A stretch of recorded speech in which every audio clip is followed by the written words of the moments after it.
27-year-old Cheng Li came home to China last year after studying and working in America for 5 years. The former Amazon software engineer left Seattle for Shanghai to be with his grandmother after she was diagnosed with lung cancer. I knew she didn't have too much time left, so I decided to come back and wanted to be her company for a while, but unfortunately she passed away 10 days after. After her death, Cheng remained in China. He got a job with Chinese tech giant Huawei, which meant a 40% pay cut and longer working hours. But the trade-off for him was more job opportunities in China's rapidly growing tech scene and the relief of being a citizen, not an immigrant. I'll be able to be exposed to more industries in Shanghai. People like me, or people like who had international education or who had international working experience, would have more chances of doing greater things. Because in Seattle, I'm an immigrant. The worries about your visa or your status is always on your shoulder.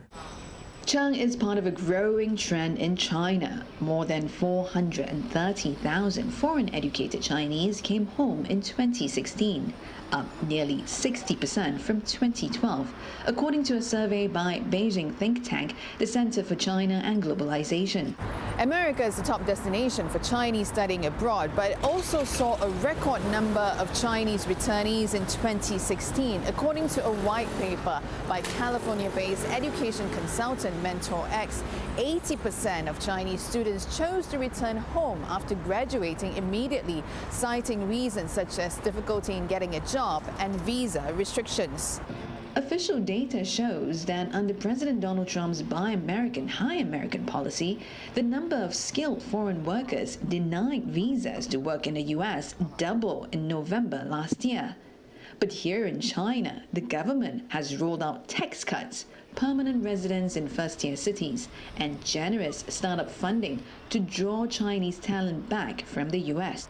The salary gap is narrowing, especially for those high skill. China have to change its development models from the rely on the manufacture to the innovations. So that's why definitely China will compete with anyone, including the US, not just the US, okay? Because we want to gain the brain as well. But despite the incentives, Cheng says some of his Chinese friends based overseas, especially those with families and children, are hesitant to move back. They worry about they don't have too good of a work-life balance. They worry about the financial pressure, because the real estate price is really high. But for young, ambitious engineers like Cheng, China is ticking all the boxes right now, especially the part about being home. Valerie Tan, Channel News Asia, Shanghai.